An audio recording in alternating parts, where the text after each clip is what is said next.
ఒకప్పుడు ఒక చెట్టుపై 2 కోతులు ఉండేమి. అవి చాలా మంచిగా కలిసిపోతూ ఉండేమి. ఒకరోజు వాటిలో ఒక కోతి ఇంకో కోతిని అడిగింది, ఇవాళ సరదాగా ఏదైనా చేద్దామా? మరొక కోతి చిరునవ్వుతో సమాధానం ఇచ్చింది, బాగా ఆలోచించు, ఏం చేద్దాం? మొదటి కోతి చెప్పింది, మనం చెట్టు మీద ఉండే పండ్లను తీసుకుమెరదాం. రెండో కోతి ఆశ్చర్యంగా చూసి, అందులో సరదా ఏముంది? రోజూ తినేపండు నేడు కూడా తింటాం అని అంది. అప్పుడు మొదటి కోతి ఒక కొత్త ఆలోచనతో అంది, మనం అంగడి దగ్గరికి వెళ్లి ఆహారం దొంగతనం చేద్దాం. రెండో కోతి ఉత్సాహంగా, అదే సరదా, మనం వెళ్లిపోదాం అని అంది. కోతులు అంగడి వెళ్లి అక్కడ రక్షణగా ఉన్న కుక్కను చూసి కాస్త భయపడ్డాయి. ఏం చేద్దాం అని మొదటి కోతి అడిగింది.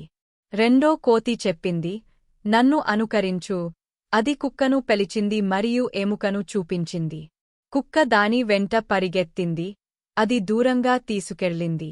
మొదటి కోతి అంగట్లోకి ప్రవేశించి ఆహారం దొంగిలించింది.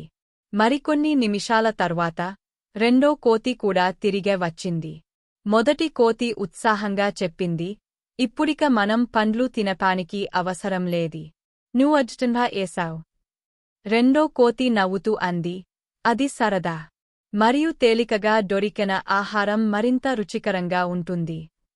అలా కోతులు సరదాగా ఆహారం తింటూ మంచి స్నేహాన్ని కొనసాగించాయి. పాయం, సరదా ఆలోచనలు కష్టాల్ని తేలికగా చేయగలవు.